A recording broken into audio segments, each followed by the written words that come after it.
नमस्कार दोस्तों, स्वागत है आपका आज के मुख्य समाचारों की वीडियो में। जी हां दोस्तों, यहां पर आपको देखने को मिलेगी सुबह से लेकर शाम तक की सारी के सारी बड़ी खबरें, मुख्य समाचार, ब्रेकिंग न्यूज अपडेट के रूप में। तो दोस्तों आपसे रिक्वेस्ट है इस वीडियो को ज़्यादा से ज़्यादा लाइक और शेयर करें। तो दोस्तों जानते हैं आज की पहली बड़ी खबर। दिल्ली सरकार का बड़ा ऐलान, हाईटेक सर्विस इंडस्ट्री लगाने की मिलेगी मंजूरी। जी हां दोस्तों, देश की राजधानी दिल्ली के मुख्यमंत्री अरविंद केजरीवाल ने सोमवार को औद्योगिक क्षेत्र के लिए बड़ा ऐलान करते हुए सिर्फ हाईटेक और सर्विस इंडस्ट्री खोलने की अनुमति देने की बात कही है। इस ऐलान के बाद दिल्ली सीएम ने औद्योगिक क्षेत्र की सूरत बदलने की बात कही है। केजरीवाल ने कहा है कि दिल्ली की मेन इकोनॉमिकल मैन्युफैक्चरिंग पर नहीं बल्कि सर्विस पर आधारित है, इसलिए केंद्र सरकार ने दिल्ली के औद्योगिक क्षेत्र की सूरत बदलने के लिए एक ऐतिहासिक निर्णय पर मुहर लगा दी है। अब जो भी नए औद्योगिक क्षेत्र बनेंगे वहां सिर्फ हाईटेक और सर्विस इंडस्ट्री ही खुलेगी। उन जगहों पर मैन्युफैक्चरिंग इंडस्ट्री को कोई जगह नहीं मिलेगी। केजरीवाल ने आगे उन लोगों को मौका देने की बात भी कही है जो अपनी पुरानी इंडस्ट्रीज को हाईटेक या सर्विस क्षेत्र में शिफ्ट करने चाहते हैं। सीएम अरविंद केजरीवाल ने कहा कि अब तक दिल्ली में मैन्युफैक्चरिंग की अनुमति ज्यादा दी जाती थी, लेकिन आने वाले समय में नई हाईटेक और सर्विस इंडस्ट्री लगनी शुरू हो जाएगी। उन्होंने बताया कि इसके अंतर्गत चार्टेड अकाउंटेंट, वकील, media software industry, computer hardware, telecom facility, IT service industry, customer interaction service, call centre, back office आदि प्रकार की इंडस्ट्रीज खोलने की अनुमति दी जाएगी। इसके बाद दोस्तों जानते हैं अगली बड़ी खबर। तमिलनाडु में बीजेपी एआईडीएमके को मात देने की तैयारी में जुटे कमल हासन, बनाई नई रणनीति। जी हां दोस्तों, अभिनेता से राजनेता बने कमल हासन ने अगले साल तमिलनाडु में होने वाले विधानसभा चुनाव को लेकर रणनीति बनाने के लिए सोमवार को अपनी पार्टी मक्कल निधि मय्यम के जिला सचिवों के साथ बैठक की। यह बैठक पार्टी के उस फैसले के बाद हुई जिसमें कमल हासन को निर्णय लेने के लिए अधिकृत किया गया था। बताया जा रहा है कि बैठक का मुख्य एजेंडा सभी निर्वाचन क्षेत्रों के लिए बूथ समितियों को स्थापित करना और कमल हासन के राज्य स्तर पर कैंपेन करने की योजना तैयार करने के अलावा पार्टी के लिए धन जुटाने के लिए काम करना था। अपनी पार्टी के रुख के संदर्भ में कमल हासन राज्य में सत्तारूढ़ भाजपा और अन्ना द्रमुक सरकार के खिलाफ मुखर रहे हैं। वह केरल के मुख्यमंत्री पिनाराई विजयन, उड़ीसा के मुख्यमंत्री नवीन पटनायक, दिल्ली के मुख्यमंत्री अरविंद केजरीवाल और पश्चिम बंगाल की सीएम ममता बनर्जी के साथ नियमित रूप से मुलाकात करते हैं। उनका कहना है कि उनकी विचारधारा वामपंथ और द्रविड़ आंदोलन से प्रेरणा लेती है। इसके बाद दोस्तों जानते हैं अगली बड़ी खबर। मशहूर शायर मुनव्वर राणा के खिलाफ एफआईआर, फ्रांस मामले पर दिया था विवादित बयान। जी हां दोस्तों, फ्रांस की घटना पर दिए विवादित बयान के चलते मशहूर शायर मुनव्वर राणा के खिलाफ एफआईआर दर्ज की गई है। मुनव्वर राणा पर लखनऊ पुलिस ने सामाजिक वैमनस्य फैलाने, शांति भंग करने के साथ आईटी एक्ट के तहत एफआईआर दर्ज की है। लखनऊ के जरतगंज थाने में तैनात सब इंस्पेक्टर दीपक पांडे की शिकायत पर मुनव्वर राणा पर एफआईआर दर्ज की गई है। फ्रांस के खिलाफ इस वक्त लगभग पूरी दुनिया के मुसलमानों में गुस्सा देखने को मिल रहा है। इसी कड़ी में अपने बयानों को लेकर अक्सर चर्चा में रहने वाले मशहूर शायर मुनव्वर राणा का बयान भी सामने आया था। मशहूर शायर मुनव्वर राणा ने विवादित कार्टून को लेकर फ्रांस के नीस शहर में मजहबी नारा लगाते हुए एक महिला का गला काटे जाने और 2 अन्य व्यक्तियों की चाकू मारकर हत्या किए जाने की घटना को जायज ठहराया था। इसके बाद दोस्तों जानते हैं अगली खबर। मथुरा के नंद भवन मंदिर में नमाज पढ़ने वाला फैजल खान दिल्ली के जामिया नगर से गिरफ्तार। जी हां दोस्तों, उत्तर प्रदेश के मथुरा के नंदगांव स्थित नंद भवन मंदिर में नमाज पढ़ने का मामला तूल पकड़ता जा रहा है। सोमवार को मथुरा पुलिस ने मंदिर में नमाज पढ़ने वाले फैजल खान को दिल्ली के जामिया नगर से गिरफ्तार कर लिया है।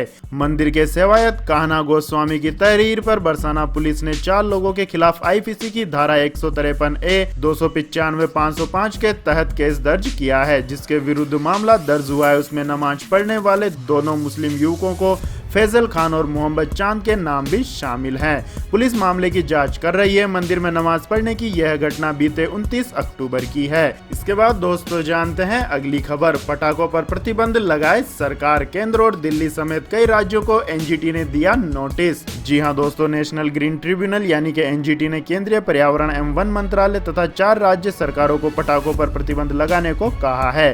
ट्रिब्यूनल ने कहा है कि लोगों की सेहत और पर्यावरण के हितों को देखते हुए 7 से 30 30 नवंबर तक यह प्रतिबंध लागू किया जाना चाहिए। NGT chairperson justice AK Goyal की अध्यक्षता वाली पीठ ने पर्यावरण एवं वन मंत्रालय, केंद्रीय प्रदूषण नियंत्रण बोर्ड, दिल्ली प्रदूषण नियंत्रण कमेटी, दिल्ली पुलिस आयुक्त और दिल्ली, हरियाणा, उत्तर प्रदेश एवं राजस्थान की सरकारों से इस संबंध में जवाब मांगा है। ट्रिब्यूनल ने वरिष्ठ अधिवक्ता राज पंचवानी और शिवानी घोष को इस मामले में सहयोग के लिए न्याय मित्र के तौर पर नियुक्त किया है। दिल्ली NCR में वायु की गुणवत्ता खराब हो चुकी है। बढ़ता प्रदूषण कोरोना महामारी के संकट को और बढ़ा सकता है। इससे बचने के लिए इंडियन सोशल रेस्पॉन्सिबिलिटी नेटवर्क ने NGT के समक्ष याचिका देकर NCR में पटाखों पर प्रतिबंध के लिए कदम उठाने की अपील की है। इसके बाद दोस्तों जानते हैं अगली बड़ी खबर। लेकिन दोस्तों अगली खबर जानने से पहले आप लोगों से गुजारिश है कि इस वीडियो में दिखाई गई खबरें अगर आपको पसंद आई हो तो इस वीडियो को लाइक करें, शेयर करें और हमारे चैनल को सब्सक्राइब करें।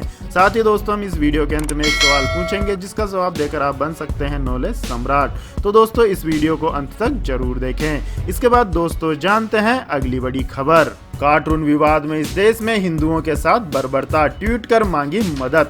जी हां दोस्तों, फ्रांस में पैगंबर मोहम्मद कार्टून विवाद में शिक्षक सैमुअल पैटी की बेरहमी से हत्या के बाद बांग्लादेश में हिंदुओं को निशाना बनाया जा रहा है। जॉय चक्रवर्ती नामक व्यक्ति ने ट्वीट पर इस बर्बरता का वीडियो शेयर कर मदद मांगी है। वारदात के वीडियो सोशल मीडिया पर वायरल हो रहे हैं। प्राप्त जानकारी के मुताबिक मात्र फेसबुक पोस्ट पर की गई टिप्पणी से ही मजहबी कट्टरवाद की यह हैरान करने वाली तस्वीरें सामने आई है।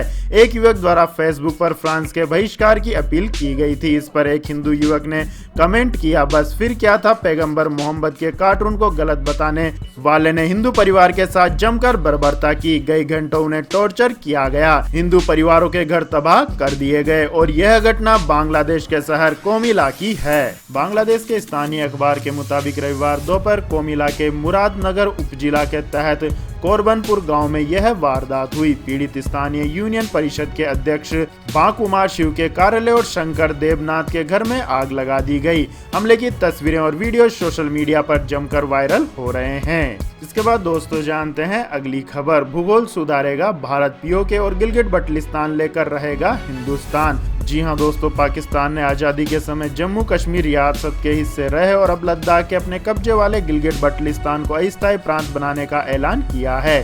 पाकिस्तान के प्रधानमंत्री इमरान खान ने गिलगिट बल्टिस्तान की एक जनसभा में भारत के इस इलाके को अलग अंतरिम प्रांत का दर्जा देने की घोषणा की है। इमरान के इस दुस्साहस पर भारत ने फौरन चेतावनी दी। विदेश मंत्रालय का सख्त बयान सामने आया है। भारत ने कहा है कि पाकिस्तान ने 1947 से गिलगिट बल्टिस्तान और POK पर अवैध कब्जा करके रखा है। पाकिस्तान वहां मानवाधिकारों का उल्लंघन करता है। पाकिस्तान भारत के हिस्से पर अवैध कब्जे को फौरन छोड़े और गिलगिट बल्टिस्तान तथा POK को तुरंत खाली करे। इसके बाद दोस्तों जानते हैं अगली बड़ी खबर। अमेरिकी चुनाव के आखिरी वक्त में लेडी गागा की एंट्री, मचा बवाल। जी हां दोस्तों, म्यूजिक सुपरस्टार लेडी गागा और राष्ट्रपति डोनाल्ड ट्रंप के कैंपेन के बीच रविवार को ट्वीट पर जंग छिड़ गई। डोनाल्ड ट्रंप की कैंपेन टीम ने लेडी गागा पर एंटी फ्रैंकिंग होने का आरोप लगाया। इसके बाद गागा ने भी जबरदस्त पलटवार किया। फ्रैंकिंग का मतलब पानी और केमिकल्स के मिश्रण का उपयोग करके भूमिगत चट्टानों से गैस और तेल निकालना होता है। मिलेनियम ईयर 2000 के दशक के बीच यह नई तकनीक काफी तेजी से लोकप्रिय हुई थी, लेकिन इसमें लागत अधिक आती है। वहीं इसकी ड्रिलिंग भूकंप के खतरे को बढ़ाती है। रिसर्च के मुताबिक फ्रैंकलिंग से वायु और जल प्रदूषण भी होता है, जो कई स्वास्थ्य समस्याओं का कारण बनता है। इसके अलावा ड्रिलिंग के दौरान लीक हुए मीथेन गैस ग्लोबल वार्मिंग का कारण बनती है। आपकी जानकारी के लिए बता दें दोस्तों, ट्रंप के डेमोक्रेटिक प्रतिद्वंदी जो बाइडेन ने कहा था कि लेडी गागा उनके साथ सोमवार की शाम पेंसिल्वेनिया के सेंट पीटर्सबर्ग की रैली में साथ होंगी। बाइडेन के इस बयान को ट्रंप की कैंपेन टीम ने फौरन काउंटर किया था। आपको बता दें कि 3 नवंबर के चुनाव में जीत दर्ज करने के लिहाज से यह राज्य बेहद अहम है। इसके बाद दोस्तों जानते हैं अगली खबर। देश में धीमी पड़ रही है कोरोना की रफ्तार, पिछले 24 घंटों में सामने आए इतने मामले।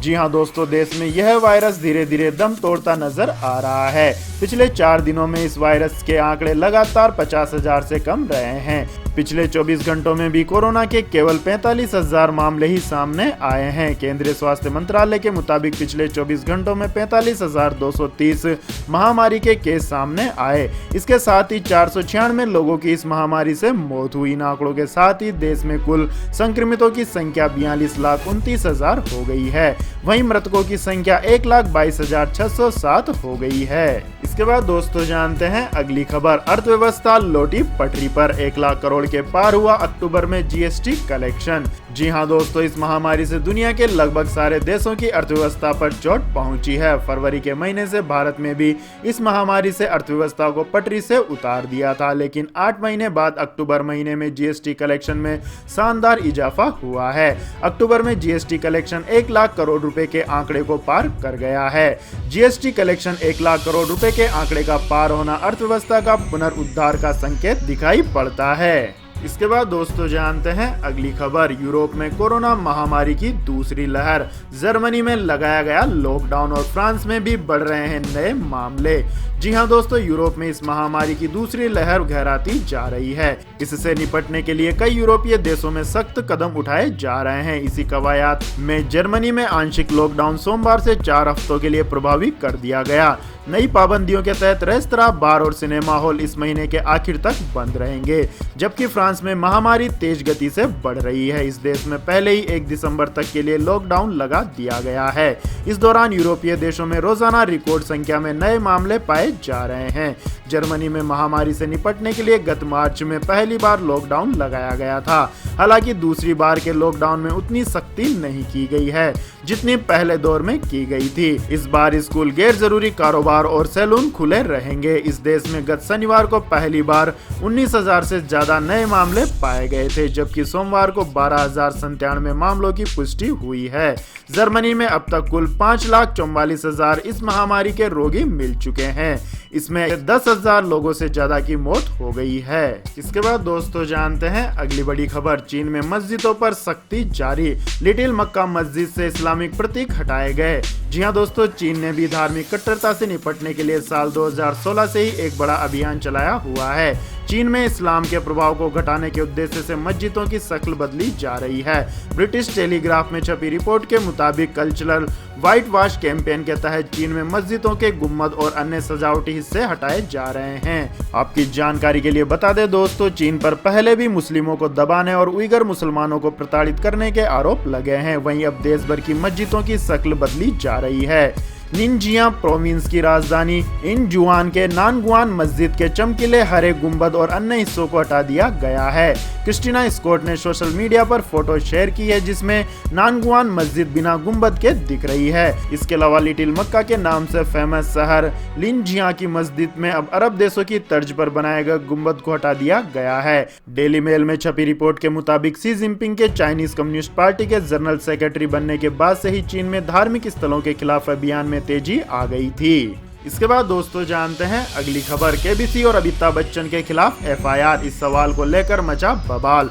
जी हाँ दोस्तों, टेलीविजन का पॉपुलर शो कौन बनेगा करोड़पति अपने सवाल और इनाम जीतने वालों को लेकर हमेशा चर्चा में रहा है, लेकिन इस बार केबीसी एक सवाल की वजह से उठे विवाद के कारण चर्चा में है। वैसे तो केबीसी के दौरान पूछे जाने वाले सवालों को लेकर कई लोग आपत्ति जता चुके हैं, लेकिन इस बार विवाद इतना बढ़ गया है कि एक शख्स ने अमिताभ बच्चन और कार्यक्रम के खिलाफ ही पुलिस में मामला दर्ज करवा दिया गया है।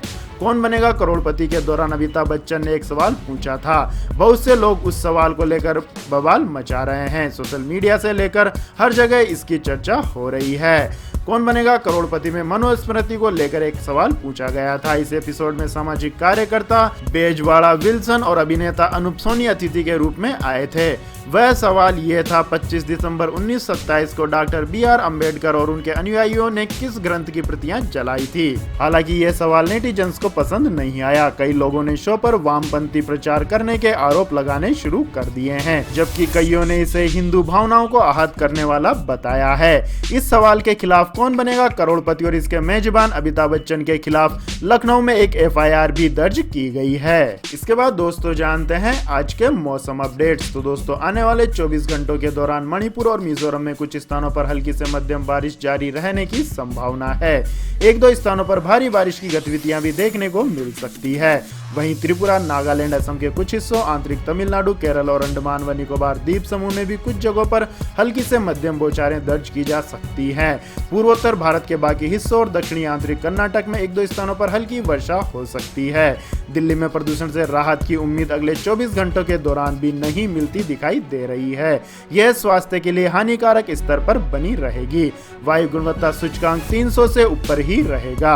उत्तर पश्चिम और मध्य भारत के अधिकांश हिस्सों में न्यूनतम तापमान सामान्य से नीचे बने रहने की संभावना है। इसके बाद दोस्तों जानते हैं अगली बड़ी खबर। सोने के भाव बढ़े, चांदी भी 1600 रुपए से ज्यादा हुई महंगी। जी हां दोस्तों, सोना अपने पिछले उच्च स्तर से तो करीब 5000 नीचे चल रहा है, लेकिन सोमवार को दिल्ली सराफा बाजार में सोने की कीमतों में 268 रुपए प्रति 10 ग्राम का उछाल दर्ज किया गया। इस दौरान चांदी की कीमतों में भी तेजी आई है। 1 किलोग्राम चांदी के दाम 1623 रुपए प्रति किलोग्राम बढ़ गए। एक्सपर्ट्स का कहना है कि विदेशी बाजारों में सोने चांदी की कीमतों में आई सुधार का असर भारतीय बाजारों पर भी पड़ा है। इससे पहले शुक्रवार को दिल्ली सराफा बाजार में सोना 50,544 रुपए प्रति 10 ग्राम पर बंद हुआ था, जबकि चांदी 59,077 रुपए प्रति किलोग्राम पर बंद हुई थी। इसके बाद दोस्तों जानते हैं अगली खबर। देश के इन 6 हवाई अड्डों पर होगा अडानी समूह का कब्जा, 50 साल तक के लिए मिले अधिकार। जी हां दोस्तों, भारतीय विमानन प्राधिकरण ने रविवार मध्य रात्रि से लखनऊ हवाई अड्डा 50 साल के पट्टे पर अडानी समूह को सौंप दिया है। इससे पहले 30 अक्टूबर की मध्य रात्रि से मंगलुरु हवाई अड्डे को भी इसी समूह को सौंप चुकी है। एयरपोर्ट अथॉरिटी ऑफ इंडिया ने ट्वीट कर यह जानकारी दी। 2 नवंबर 2020 को एयरपोर्ट अथॉरिटी ऑफ इंडिया के वरिष्ठ अधिकारियों ने अडानी समूह के साथ सहमति ज्ञापन पत्र पर हस्ताक्षर कर लखनऊ हवाई अड्डा अडानी ग्रुप को सौंपा है। केंद्र सरकार ने फरवरी 2019 में देश के 6 प्रमुख हवाई अड्डों लखनऊ, अहमदाबाद, जयपुर, मंगलुरु, त्रिवेंद्रपुरम और गुवाहाटी का विशेष व्यवस्था के तहत निजीकरण किया। प्रतिस्पर्धी बोलियां लगाकर अडानी समूह ने इन सभी हवाई अड्डों को 50 साल चलाने के अधिकार हासिल किए हैं। एयरपोर्ट अथॉरिटी ऑफ इंडिया ने 22 अक्टूबर को एक प्रेस विज्ञप्ति में कहा था कि अडानी समूह को मंगलुरु, लखनऊ और अहमदाबाद हवाई अड्डे क्रम से 31 अक्टूबर, 2 नवंबर और 11 नवंबर को सौंप दिए जाएंगे। इसके बाद दोस्तों जानते हैं अगली खबर। फीस बढ़ोतरी सहित स्कूलों की मनमानी पर लगेगा अंकुश। जी हां दोस्तों, स्कूली शिक्षा की गुणवत्ता को बेहतर बनाने की सरकार की कोशिशें वैसे तो लगातार जारी हैं, लेकिन शिक्षा के तेजी से होते व्यवसायीकरण की आंधी में वह कभी टिक नहीं पाई है। पर अब ऐसा नहीं होगा। स्कूली शिक्षा की गुणवत्ता को मजबूत बनाने के लिए सभी राज्यों में एक स्वतंत्र प्राधिकरण का गठन होगा। फिलहाल इसे राज्य विद्यालय मानक प्राधिकरण नाम दिया गया है, जो स्कूल की गुणवत्ता को बरकरार रखने के साथ उसकी फीस बढ़ोतरी, किताबों के चयन आदि से जुड़ी मनमानी पर रोक लगाएगी। स्कूली शिक्षा के क्षेत्र में पिछले कुछ वर्षों में गली मोहल्लों में 2-2 कमरों में चलने वाले निजी स्कूलों की जिस तरह से बाढ़ आई है, इसके बाद स्कूल की गुणवत्ता को लेकर नए सिरे से मंथन शुरू हुआ था। हालांकि इसके रोकथाम के लिए कोई सख्त कदम उठाया जाता। इससे पहले हाल ही में आई राष्ट्रीय शिक्षा नीति में भी इस विषय को गंभीरता से उठाया गया है। साथ ही स्कूली शिक्षा की गुणवत्ता बरकरार रखने के लिए राज्य स्तर पर कड़े उपायों की जरूरत बताई गई है। इसके बाद दोस्तों जानते हैं अगली खबर। LIC लेकर आई ऐसी पॉलिसी जिसमें एक बार भरें प्रीमियम और जिंदगी भर पाएं 20,000 रुपए। जी हां दोस्तों, देश की सबसे बड़ी बीमा कंपनी भारतीय जीवन बीमा निगम ने अपने फ्लैगशिप एन्युटी प्लान जीवन अक्षय को फिर से शुरू कर दिया है। यह स्कीम एक पेंशन स्कीम है। कुछ महीने पहले LIC ने जीवन शांति स्कीम की शुरुआत के बाद जीवन अक्षय स्कीम को वापस ले लिया था। हालांकि LIC ने जीवन अक्षय स्कीम को फिर से शुरू कर दिया है।